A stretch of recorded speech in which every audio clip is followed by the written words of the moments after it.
Hello everyone, this is part 8 of What If Deku Married Mina, and I hope you guys enjoy this video and to like, to subscribe, to share, and check out the playlist, to see more comment down below. Now let's start the intro. They call me a god. They call me a god. They call me a god. Izuku yawned as he made his way back to the lodge, his body begging for rest. He'd completed another day of training, and with dinner done he was ready for bed. Mina had gone off to her class for the night, and he was currently chatting with his usual group of friends as they walked. Including Uraraka. Much to Izuku's surprise, she had started conversing with him earlier in the evening. Ever since the day at the theater when he told her and his other friends about his relationship, she'd been acting distant and rarely spoke to him. The past few days she had sometimes been part of the same group as him during a conversation, but she rarely if ever spoke directly to him. Tonight was different, though.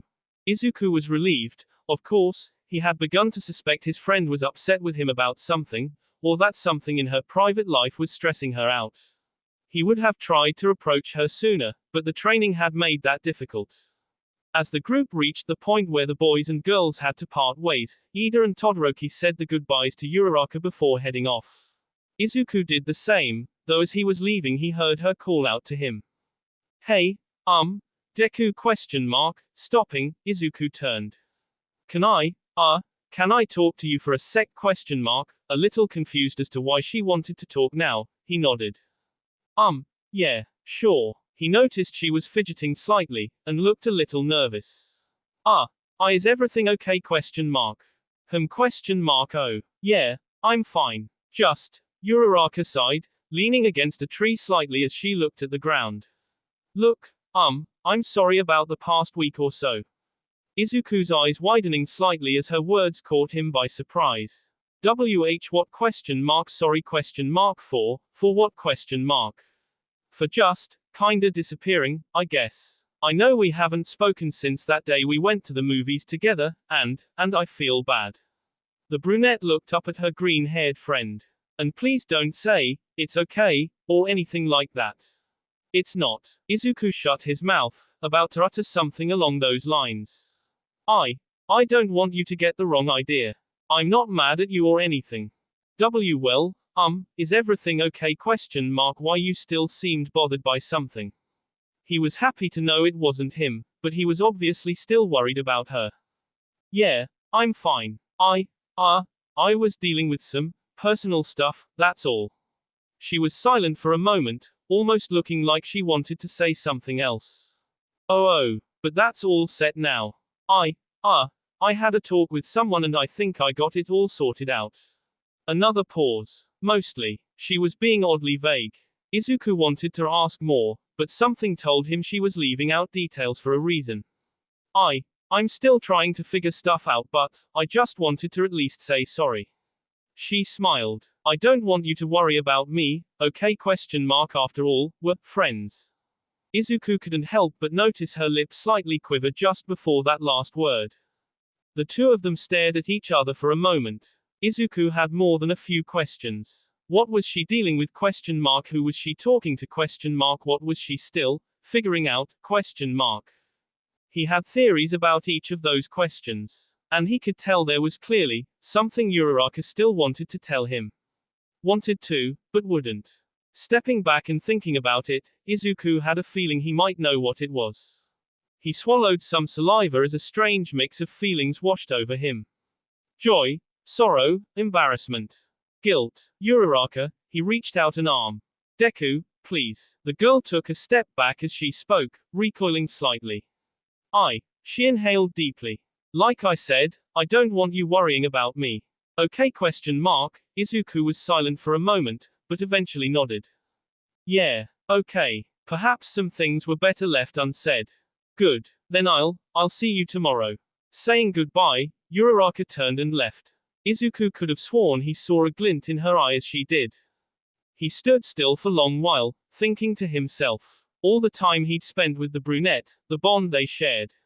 There was a point Izuku thought that, just maybe, something more would come of it, but over time that feeling faded.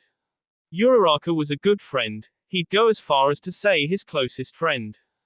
But, in the end, his heart belonged to another. Sighing, not entirely sure how to feel about all this, he started walking to his room. Still deep in thought, he wasn't paying attention to his surroundings. He abruptly stopped as he bumped into something. Shaken from his thoughts, he stumbled backwards in surprise.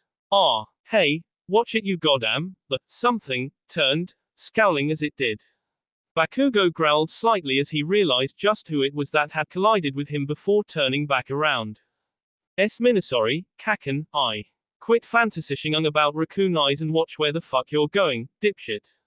The irate student kept walking. Izuku froze. For whatever reason, Bakugo had been acting even more hostile to him than usual ever since they had arrived at camp. He figured it could have been due to stress from all the training, so it didn't surprise him that much. What did surprise him was how he had been reacting to Bakugo's aggression. After years and years of torment, Izuku had more or less grown used to his former friend's insults. He stopped letting it bother him as much as it used to, especially since he actually had a quirk of his own now. So he'd let Bakugo say what he wanted, knowing arguing would just make things worse. The past couple days were different, though. Every so often, Izuku would feel something inside him stir. A little voice shouting, "You don't have to take that," in his head. He had nearly spoken up once or twice, but years of conditioning quickly took over before he could, and he kept his mouth shut. But something about hearing him talk about Mina like that, like he did the first night. Mina. Stopping in his tracks, Bakugo turned his head just enough to look at Izuku. What was that question mark? Hands clenching into fists, Izuku's head shot up as he looked directly into the explosive student's eyes. "Her name is Mina Ashido, Kaken," he said in a calm yet firm voice. There was the faintest hint of anger on his face. Not raccoon eyes. The two boys stared each other down for a moment. Bakugo expected Izuku to eventually falter and return to his normal self, but it didn't happen. Scowling, he raised a particular finger in Izuku's direction before continuing on his way. Surprised by himself, Izuku blinked a few times as he realized what he'd just done. Deciding it would be best to distance himself from the hot-headed blonde, he waited a few minutes longer before heading back to the lodge, now with even more on his mind. "Phew, it's just not getting easier, is it?" Mina asked rhetorically as she sat down under a tree next to Izuku. They were in the middle of another day of training, and had just been given a 15 minutes break. The two of them were worn out as usual, although Mina seemed a bit peppier than the last few days. Ever since she received some actual encouragement from Aizawa, the pink girl's morale had increased quite a bit. She was still tired, of course, but she wore a smile nonetheless. The smile faded when he noticed that Izuku looked unusually rough this morning. He was slumped forward, his hair a bit messier than normal, though nobody but Mina would be able to notice that, and he just looked more drained. "Hey Izu?" She rested a hand on his shoulder. "You okay?" He looked at her as if he hadn't heard her for a moment. "Oh, sorry. Yeah, I'm alright." Mina wasn't convinced. "Are you sure?" "Yeah, just tired. Had a little trouble sleeping, that's all." He paused. Did you talk to Uraraka recently?" Mina's eyes widened a bit, then returned to normal. "You did, didn't you?" Izuku asked. His girlfriend sighed. "Yes, the first night we got here." She thought for a second. "Did she talk to you last night?" Izuku nodded. "Ah, I see." Another paused. Do you mind if I ask what she talked to you about?" She, just wanted to apologize. And, he rubbed his arm, looking down a bit. She, kinda said some stuff, without saying it. "You know?" "Yeah, I do." They were both looking at the ground now as a heavy silence fell over both of them. "It was, a lot to think about, I guess." Izuku ended up speaking first. "But, I think I've come to terms with it. Still, it's tough knowing that. I just don't want her feeling hurt." Mina simply nodded, looking back at him. Plus on top of that, she saw him look past her suddenly. She turned her head to follow his gaze, realizing he was staring at Bakugo, who was sitting on a nearby stump that had sort of become his personal rest spot. Looking back at Izuku, the horned girl's eyes suddenly flashed with anger. Did something happen between you and Bakugo? There was an edge to her voice now. Her explosive classmate had been particularly irritable at camp, and she had actually butted heads with him a couple times. It was nothing major, usually just an exchange of glares, scowls, or middle fingers. Bakugo seemed to particularly dislike Mina at this point, likely due to their less menace than friendly encounter at the grocery store last week. Of course, Mina felt the same way about him. Oh, number. Not exactly. He almost sounded nervous. I mean, nothing out of the ordinary, Mina sighed loudly. She adored Izuku for his kindness, but this was one situation she wished he would actually get upset. Knowing at least a little bit about how Bakugo had treated him in the past combined with he acted now, she couldn't understand how her boyfriend could tolerate the guy the way he did. He had every reason to hate Bakugo, yet he almost treated him like a friend. He even called him by some odd nickname. She couldn't stand it. There had to be a reason. Izuku, she said quietly. Why do you let him say that awful stuff? She asked, looking directly in his eyes. After everything you've gone through, how can you act like he's done nothing wrong? Izuku was silent as he thought about what to say. He couldn't answer that without explaining his long and confusing history with Bakugo, something he didn't like to do. Again, he hadn't told anyone at UA about it for a number of reasons. But he couldn't stand keeping things from Mina. Kaken and I, believe it or not, we used to be friends. Mina was quiet as Izuku began to recount his past friendship. He talked about their time together as kids, how much they both looked up to All Might, how excited they were to become heroes. The good times, before Bakugo got his quirk. He talked about the point when Bakugo began to change. How a rift between the two of them began to form as time went on and Izuku didn't develop his quirk. How everyone began to admire him for his Amashing quirk, and how that warped his personality. He could have stopped there, but for whatever reason he felt the need to keep going. Mina was clutching his hand as he told her about the years that followed, and how his closest friend became his worst nightmare. The insults, the beatings, the constant reminders that he was quirkless and would never be a hero, it was painful to recall, but the more Izuku talked the easier it got. He even mentioned the time Bakugo suggested he jump off a building, a particularly hurtful memory. By the end of it all, a few tears had fallen. When Izuku was finally quiet, Mina spoke. So after all that, her voice was shaky as she spoke, her knuckles bone white as she clenched the boy's hand. You still think of him as your friend? She was staring straight ahead, her face full of a pain, sorrow, and anger. Whatever fleeting admiration she had left for Bakugo was gone. She had thought Izuku's words would help her understand why he was so accepting of the blonde's actions. They had done the exact opposite. Bakugo was an absolute monster. That he could treat his oldest friend like that, treat anyone like that, and still think of himself as a hero was disgusting. The fact that after all this time, after everything Izuku had accomplished, he could still act that way was, Mina couldn't even fathom it. Not once had he ever shown even a hint of remorse, as far as she could tell. How? She turned to look at Izuku. How can you still think that? She cried, causing the boy to flinch. Anger was quickly overtaking the rest of her feelings. Izuku didn't respond, unable to meet her gaze. Well, you might be okay with it, but I'm not, Izuku. She was suddenly on her feet, stomping over to the blonde that had caused her boyfriend so much grief.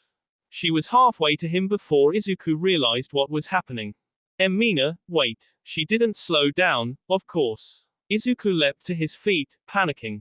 This was not going to end well. Hey asshole. Bakugo turned towards the sound to see one very angry pink-skinned girl standing over him.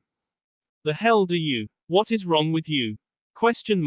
Mina cried, cutting him off. How the hell do you sleep at night knowing everything you've done? She was positively fuming. Bakugo matched her glare, confused but annoyed all the same. What the fuck are you talking about? He really wasn't in the mood for this bullshit right now. Mina, please don't. A meek voice came as Izuku caught up to her, trying to defuse the situation. You know what I'm talking about. Not listening to him, Mina suddenly grabbed Bakugo by the shirt.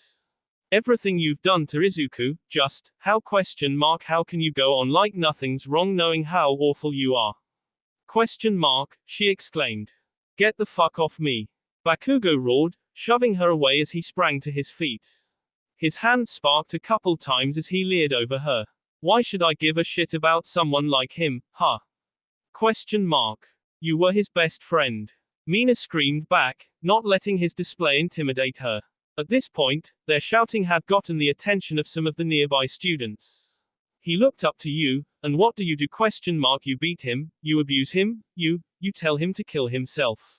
Izuku was desperately trying to intervene, but his voice was simply drowned out by the two. Bakugo suddenly turned his attention to the quiet boy. What the fuck did you tell her, Deku? Stop calling him that, she hissed. How the fuck can you think of yourself as a hero after everything you've done? This caused the blonde's attention to return to Mina. What was that? His eye twitched. Someone like you could never be a hero.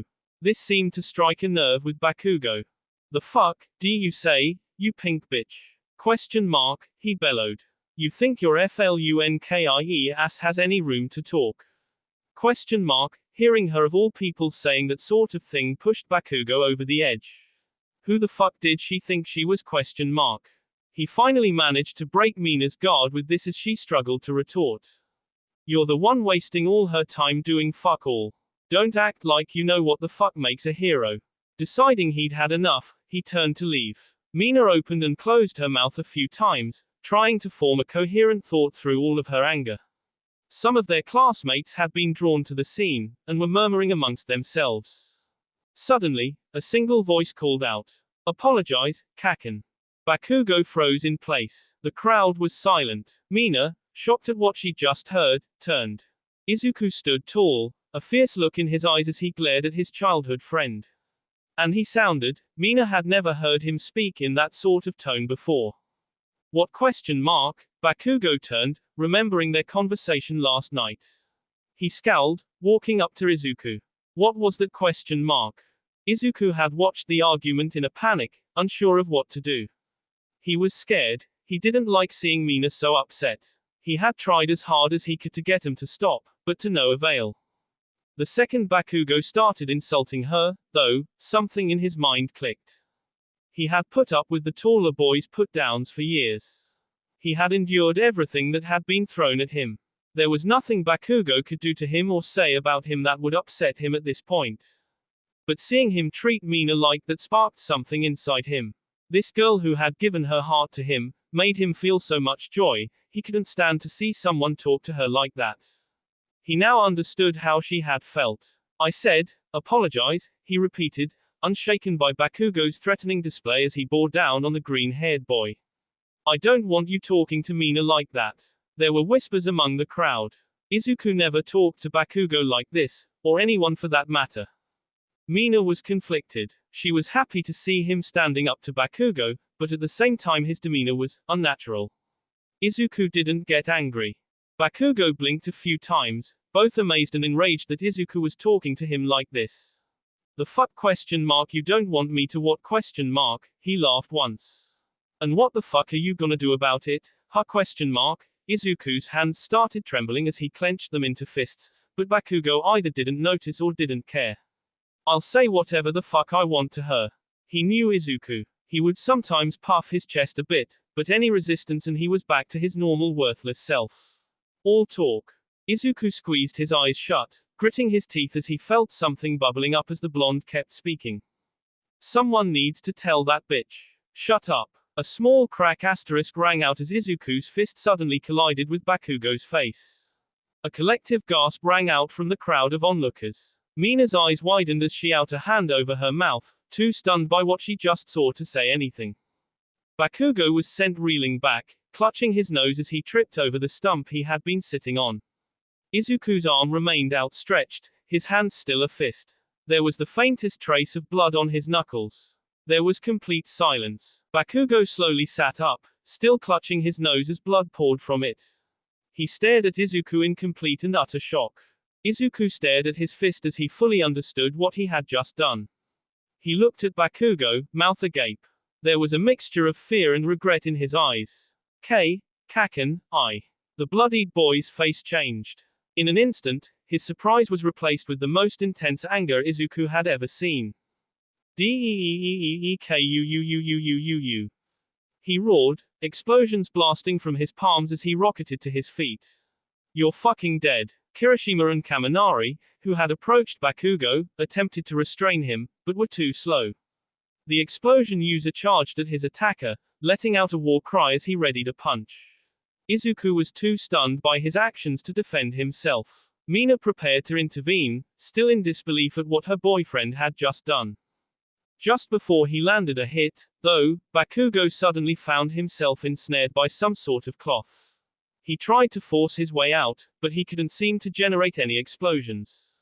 Behind him, Mr. Aizawa stood menacingly, eyes firmly locked onto the boy as his capture weapon held firm. Everyone, get back to training. The group lingered for a few seconds. Now.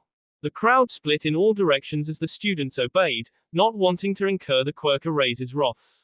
Kirishima stayed behind for a second, looking back and forth at Izuku and Bakugo before he left as well.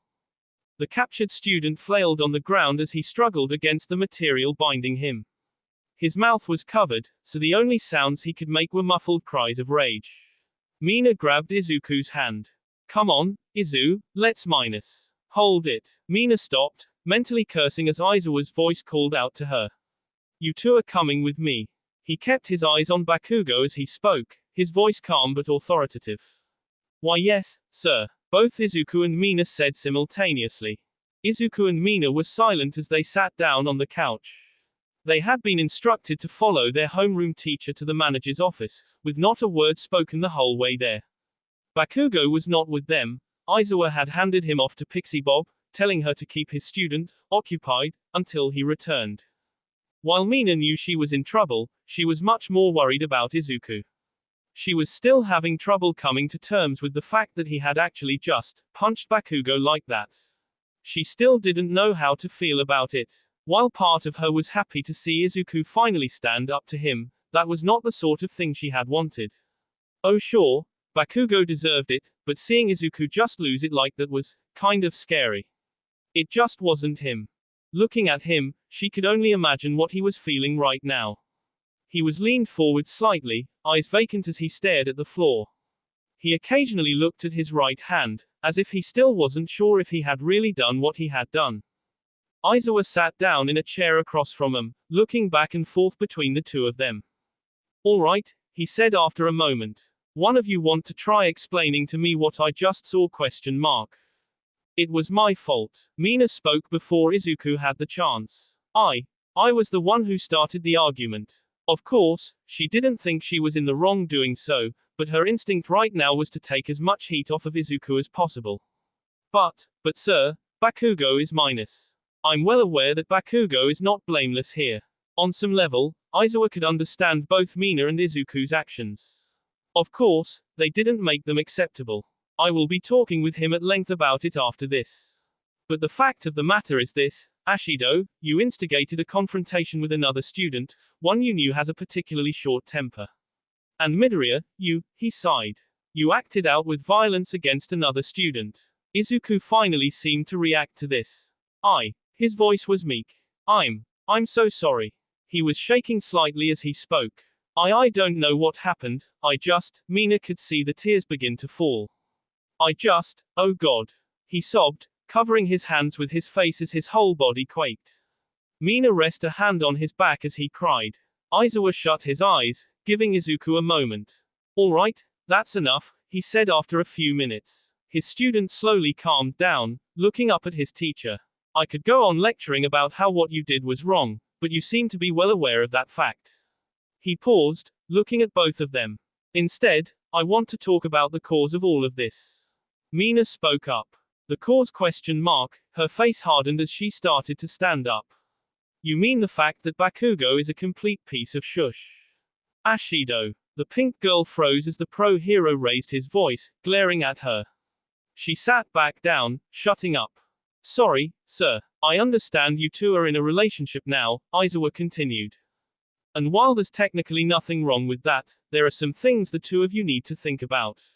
While the quirk eraser personally felt student relationships at a place as demanding as UA were a bad idea, he wasn't going to demand they stop.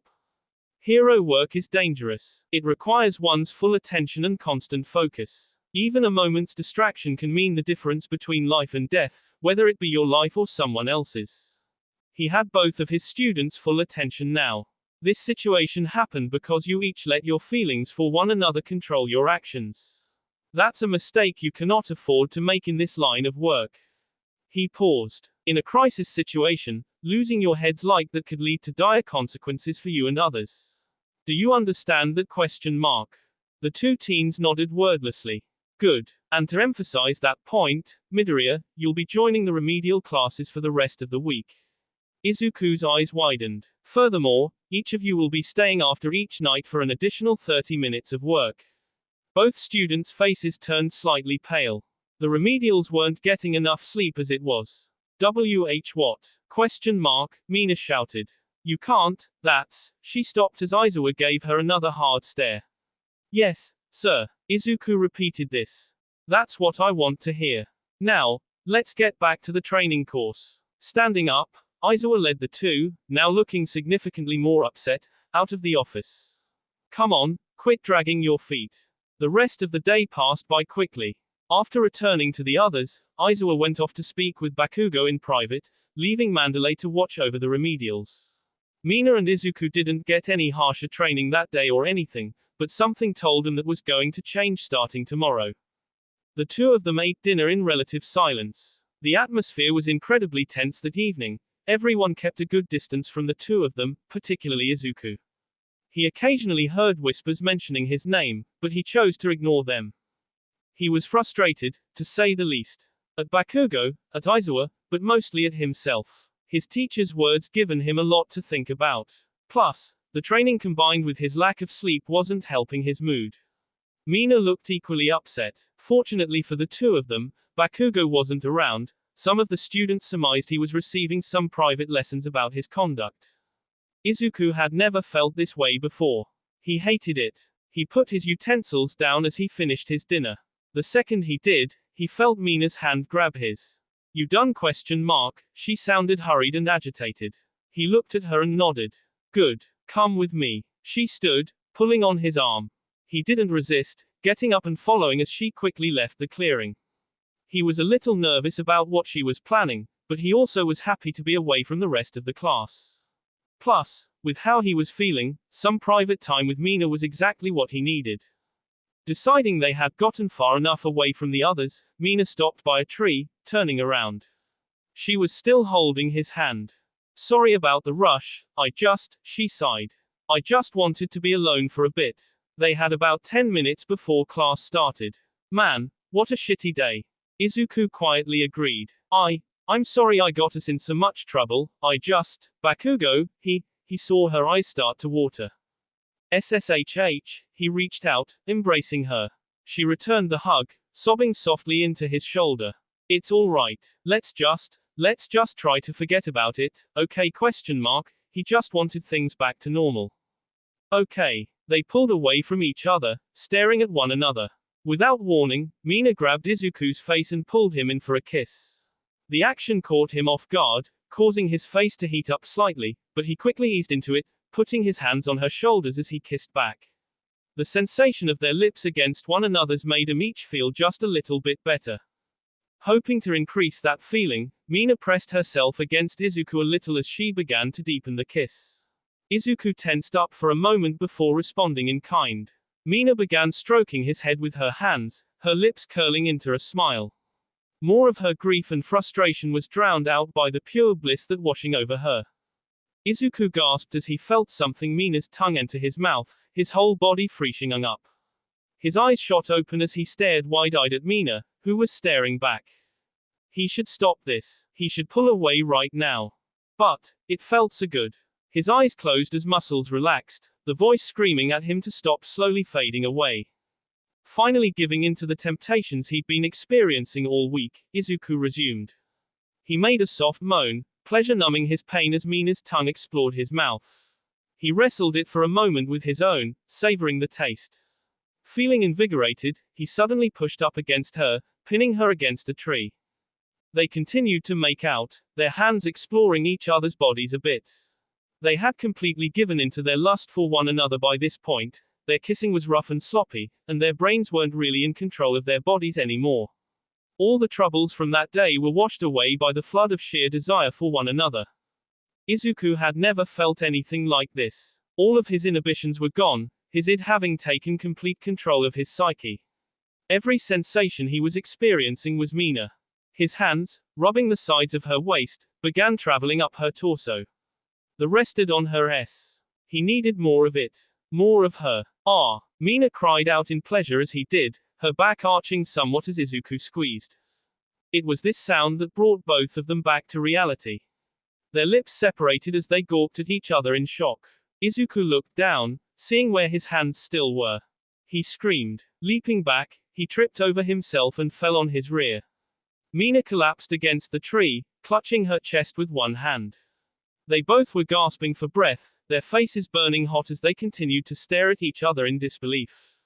Izuku felt sick. What had they just done? What had he just done? Izuku, Mina tried to break the silence, unsure of what to say. What the hell just happened? Izuku looked down at his hands, feeling absolutely disgusted with himself. What was wrong with him? Izuku? He looked up, seeing Mina getting up and walking towards him. He started to panic. He couldn't face her, not after what he had just done. Without thinking, he sprung to his feet and ran. He didn't know where he was running, but he didn't care. Izu. He heard her call after him, but he didn't stop. Tears were streaming down his face as he ran. Wait, Izu. Aizawa looked around as he did a head count. Where are Ashido and Midoriya? He asked. I think I saw them wander off like 15 minutes ago, Kaminari answered. Figured they'd be back. They've done it before. Aizawa let out an annoyed sigh. He turned to the Wildcats. When they get back, please escort them to their class. He was going to have to come up with something else for them now. The rest of you, come with me. Ignoring the complaints about not getting to participate in the test of courage, Aizawa dragged the remedials along to class. He'd deal with the other two soon enough. Mina stopped to catch her breath, hands on her knees as she gasped for air. She had tried going after Izuku, but had completely lost track of him. Her mind was still reeling from their little session together. What had possessed her to do that? She knew she was stressed, but still. Pushing those thoughts aside for now, she decided to focus on the task at hand. Izu. She called out again, hoping he was nearby and had calmed down. She was completely lost at this point, of course. Checking her phone, she realized what time it was. Shit. Aizawa is going to kill us, Izu. The smell of smoke suddenly filled her nostrils. She looked around, noticing the source of the odor in the distance. What the heck? She leapt in surprise as a voice in her head started talking. Everyone who can, get back the facility as fast as possible.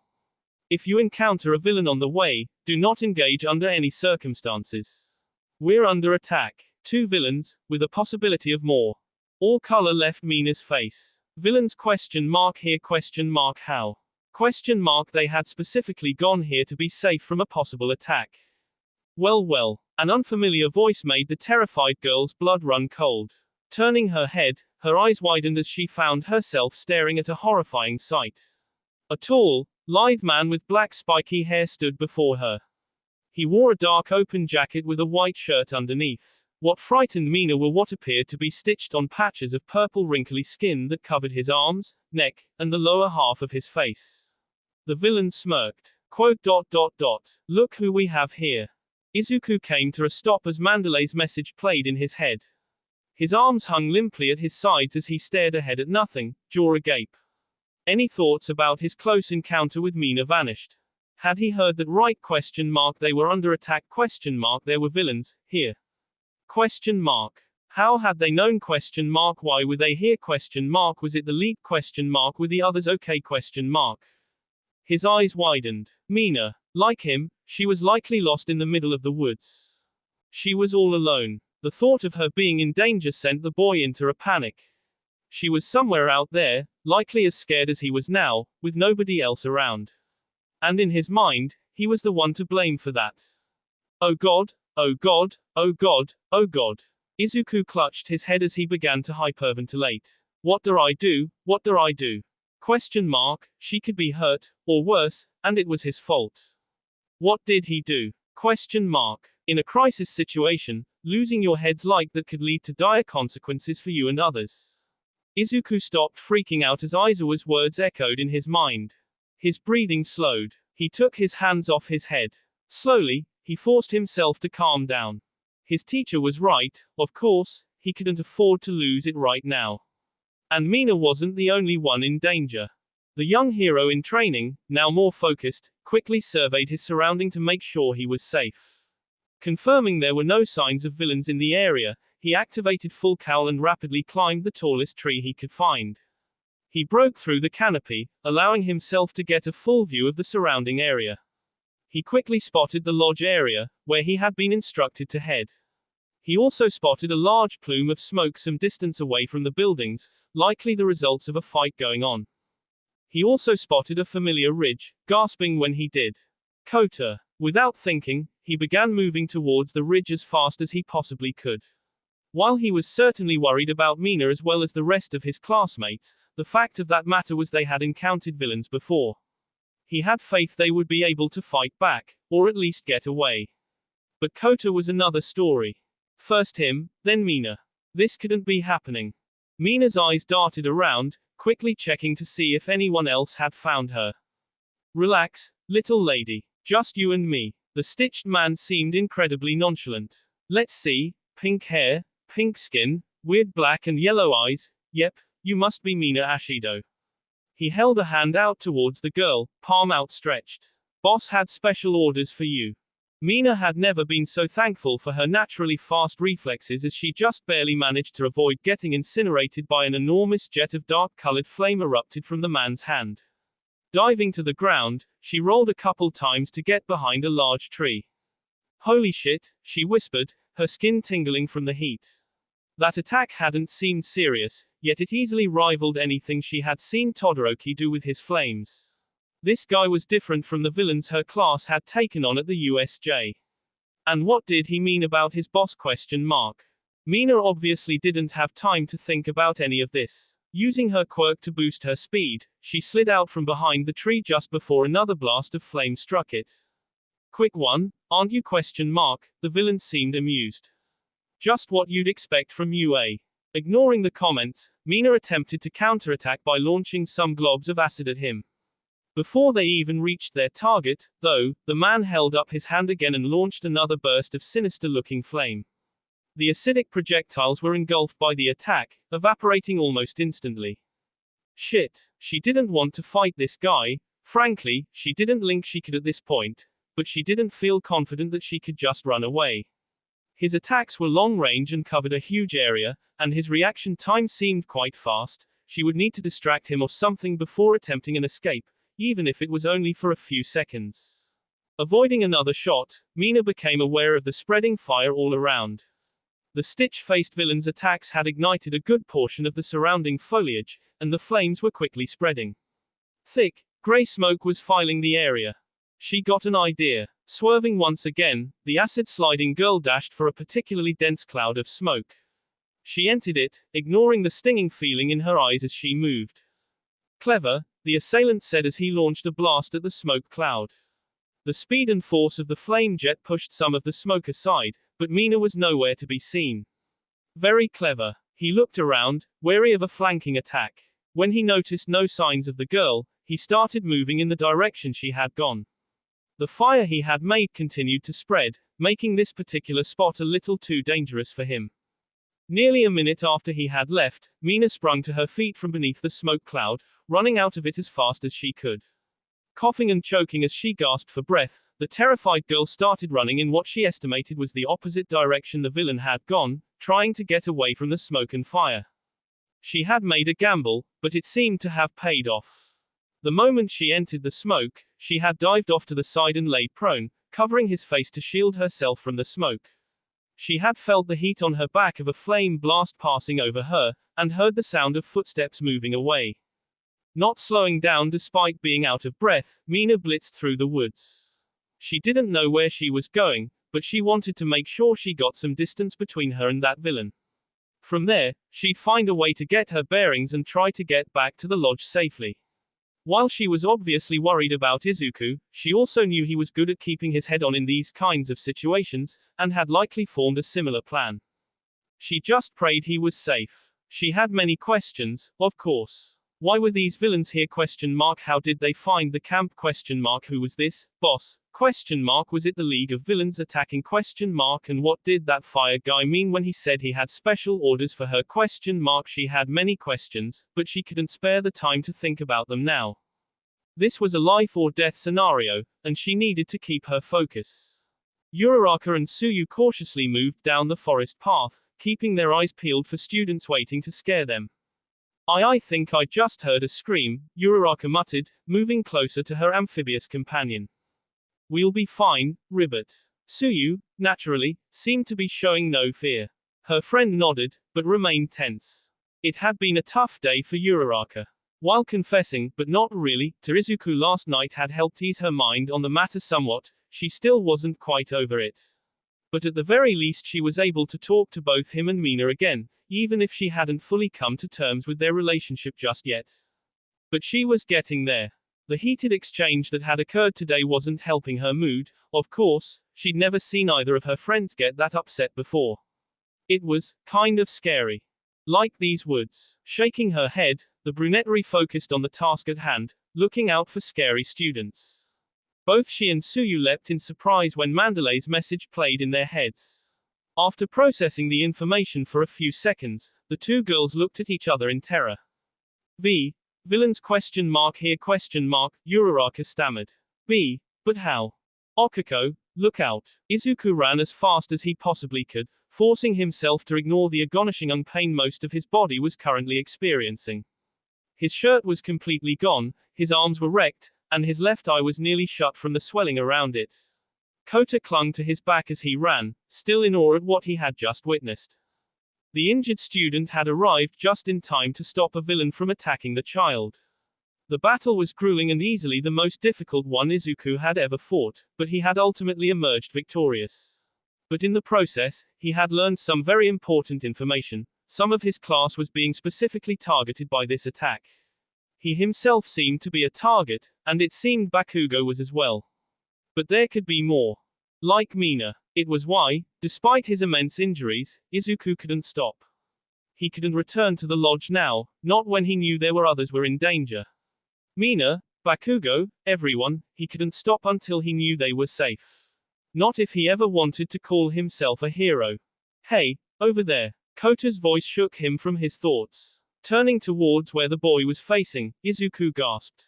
Mr. Aizawa. Stopping at the sound, Aizawa turned. Midori, he trailed off when he saw his student's current state. Izuku wasted no time as he stumbled over to the man, panting. We're in trouble, sir. Uraraka was flung into the air by Tsuyu's tongue as the villain rushed the two of them. Run to the facility. Aizawa only gave us permission to fight to protect ourselves. Her friend cried. I'm not leaving without you, Tsuyu. Uraraka shouted back. I'll be right Bayug. The brunette felt the tongue wrapped around her recoil as a knife slashed at it. Tsuyu. I like that. The deranged girl that had called herself Toga a little while ago continued charging at her. Calling each other by your first names, oh my gosh, that's so cute. I'm gonna call you Tsuyu too. This girl was completely out of her mind. She had ambushed the two students, and pursued them relentlessly as they tried to escape, going on about how cute the two of them were. It wasn't until a telepathic message from Mandalay told them they had permission to use their quirks that they had decided to try fighting back. Don't. I only want my friends to call me Tsuyu, the frog girl said plainly as she attempted to hop away. Before she could though, she felt a tug on her head as a knife pinned her hair to a tree. Woohoo. That means we're friends too. Yay. Toga seemed ecstatic as she flung her knife before running up to cradle Tsuyu's face. Tsuyu. Uraraka screamed as she scrambled to her feet. Toga had begun saying something to her captive about blood, But the zero-gravity girl wasn't listening anymore. Anger overtook her as she ran full speed at the psychotic villain. Get away from her. As she approached, Toga suddenly whipped around and thrust a knife at her. However, Uraraka was ready for this, and dodged to the side. From there, muscle memory kicked in as she remembered Gunhead's training about fighting attackers with knives. Executing the maneuver perfectly, the brunette managed to get a hold of her attacker before slamming her face first into the ground. Suyu. She wasted no time. Can you use your tongue to wrap up her wrists? Does it hurt? She didn't take her eyes off of Toga as she spoke. That was a mashingung, Okako. Just a sec, the villain turned her head slightly. Okako, you're sweet, too. You smell just like me. Uraraka tried to ignore her captive's insane babbling. You like someone, don't you? Ha. Uraraka's eyes widened. Seeing this reaction, Toga gave a deranged smile, her cheeks turning bright red. And you're always thinking about how you want to be like him, right? One totally understand. It's just girl stuff. Her manic words continued, but once again Uraraka wasn't listening. Did this girl know about Izuku? For a split second, she stopped focusing on Toga as the green-haired boy's image flashed in her mind. Her grip loosened ever so slightly as she suddenly saw him next to Mina. A sharp pain in her leg brought her back to reality. OCHAKO. Suyu cried as the syringe in her friend's leg began to siphon blood. Before her tongue could ensnare the villain, though, she suddenly bucked, knocking the stunned Uraraka off her back. The next second, she was on her feet.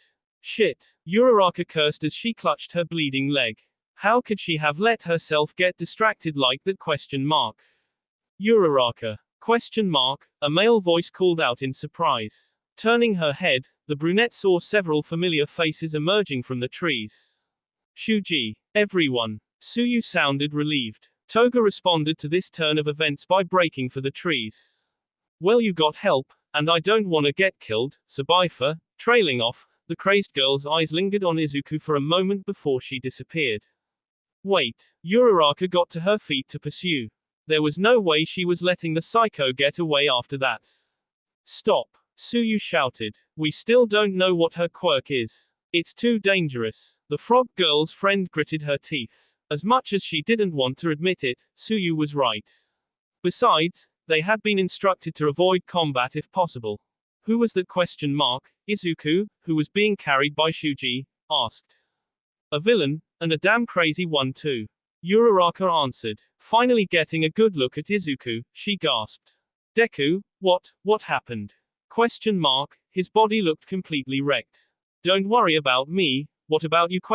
Your leg is, how typical.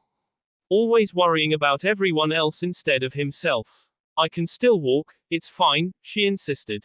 The injured boy started to say something, but simply nodded. Alright, if you're sure.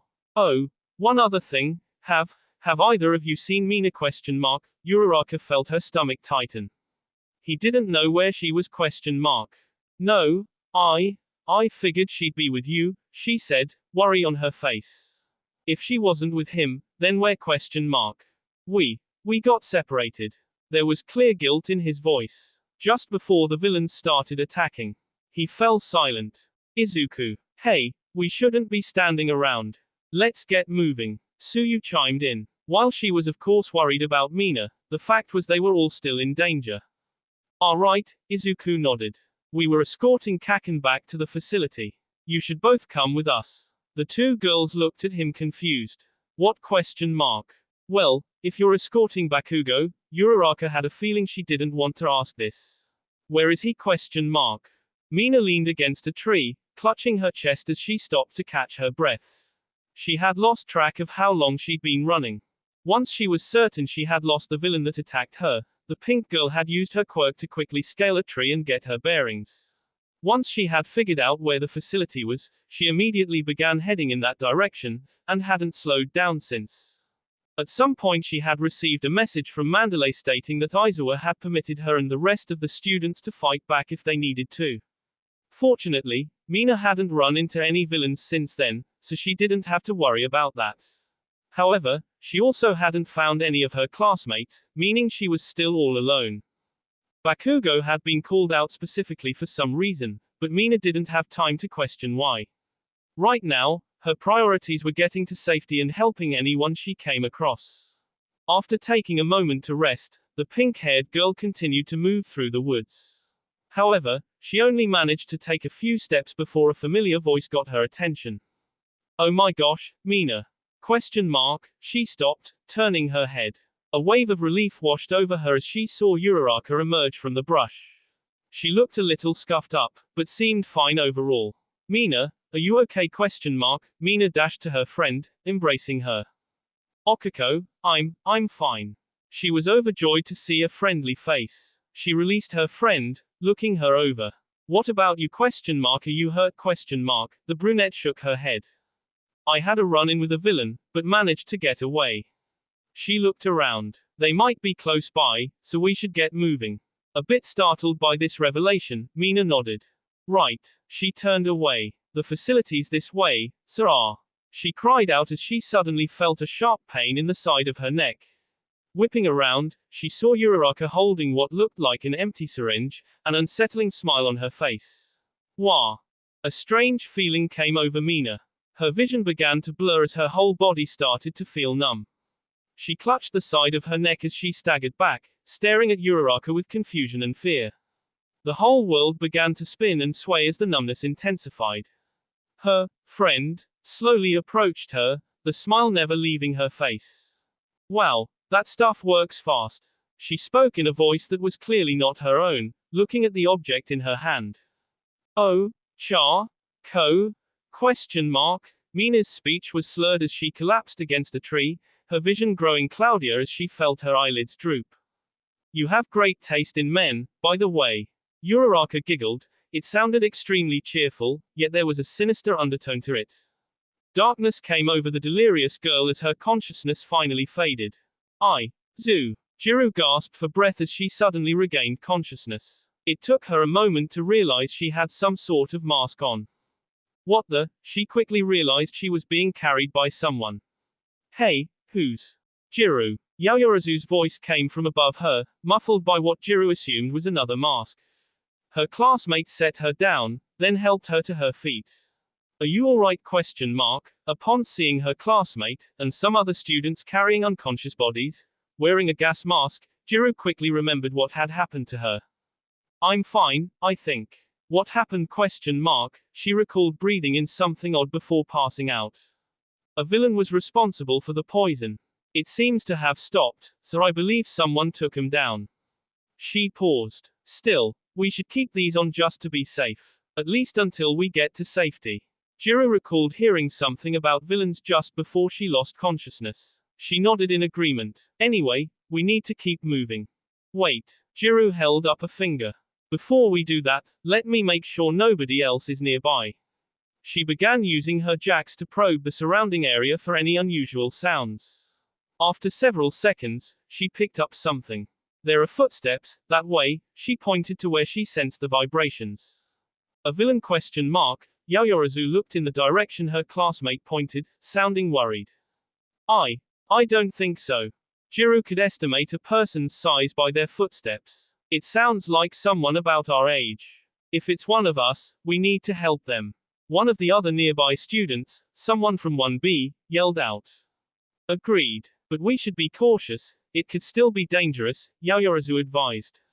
Jiru nodded once again, and began leading the group towards the source of the noise. Using her jacks as a guide, she was able to quickly pinpoint its location. "It's just ahead," she whispered, hiding among some forest brush as she indicated for the group to stop. Listening carefully, she was able to make out a conversation. "Wait, when did a second person show up?" "Well done, Toga. Shigaraki will be most pleased with your work." A deep male voice spoke, almost sounding like it was echoing somewhat. Jiru could swear she recognized it from somewhere. "Yay!" a cheery female voice exclaimed. A strange sound, like a rush of air, could suddenly be heard. "The others should be ready with the other target by now. Hurry through, I need to get to them as soon as possible," the other voice seemed to command. "I will warp you to our evacuation point. Wait there until I have returned with the others." Jiru's eyes widened. "Warp?" Suddenly, she remembered where she recognized that voice from.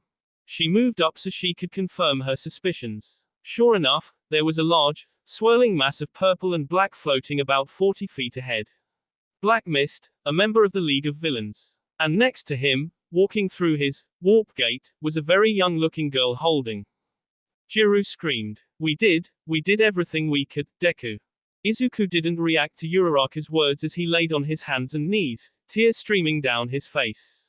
After meeting up with Uraraka and Tsuyu, the group of students was immediately attacked by another villain, one that had managed to snag Bakugo and Tokiyami with some strange compression quirk.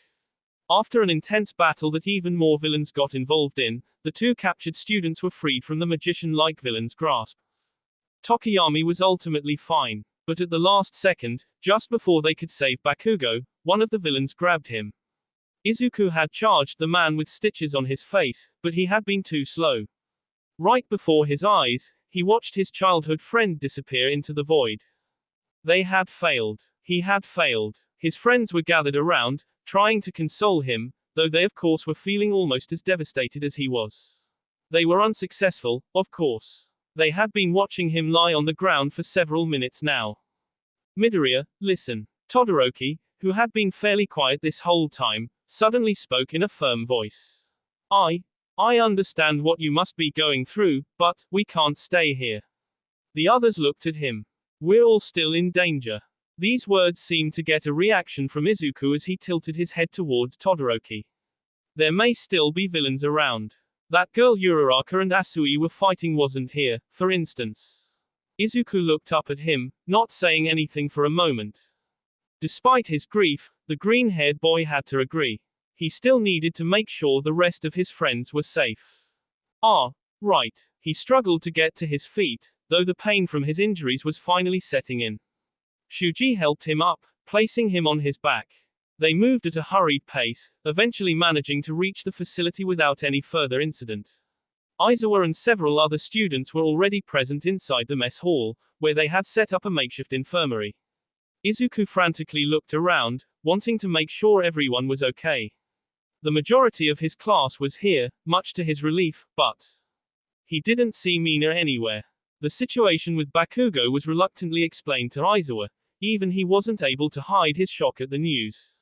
Damn it, was all he said, his body trembling slightly as he shut his eyes. His students rarely, if ever, saw him lose his composure like this. Izuku was led to the infirmary, where he was set down onto a bed. He winced slightly, pain shooting through his body as he connected with the bed. He felt exhausted, both physically and mentally, yet he couldn't sleep. Not while there was so much guilt in his heart. Not while the image of Bakugo disappearing inches in front of his face was still fresh on his mind. And not while he wasn't sure where Mina was. A sudden commotion got his attention. Slowly looking up from his bed, he saw another group of students had just entered the building. His eyes shot open as he quickly checked to see who they were. He recognized some members of Class 1B, who were hugging friends, along with Yaoyorozu and Jiro, who were frantically explaining something to Aizawa. The teacher's eyes shot open as they spoke, fear appearing on his face. For a brief second, he glanced over at the bed-ridden boy. What did they just tell him? Izuku found himself springing out of bed, ignoring the pain as he began walking towards them. Jiro happened to look in his direction, her face growing pale as she saw him. What had them so distraught?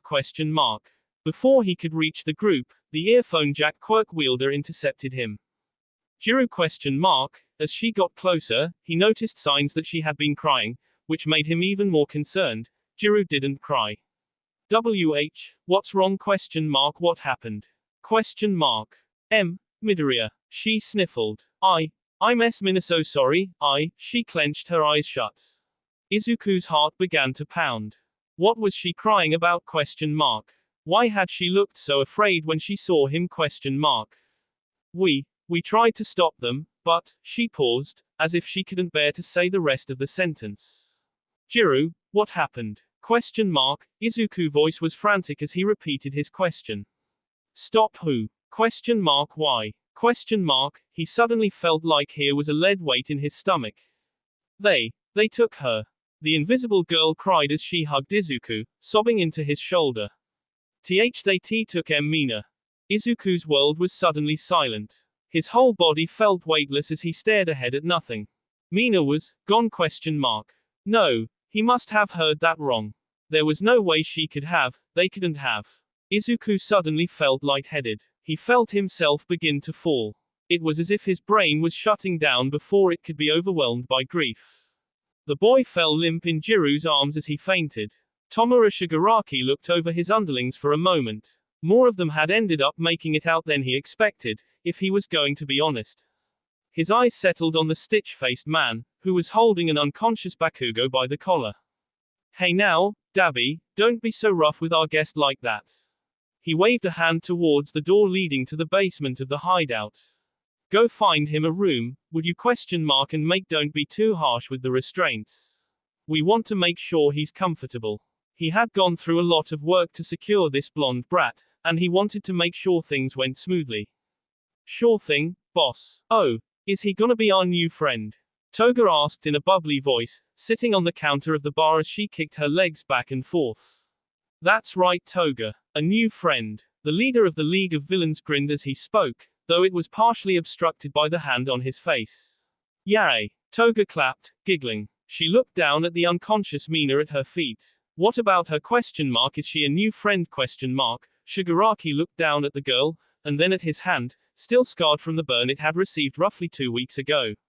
His eyes narrowed. Not exactly. That will be all for this video. Be sure to like, subscribe, share, and comment down below for more videos. Goodbye.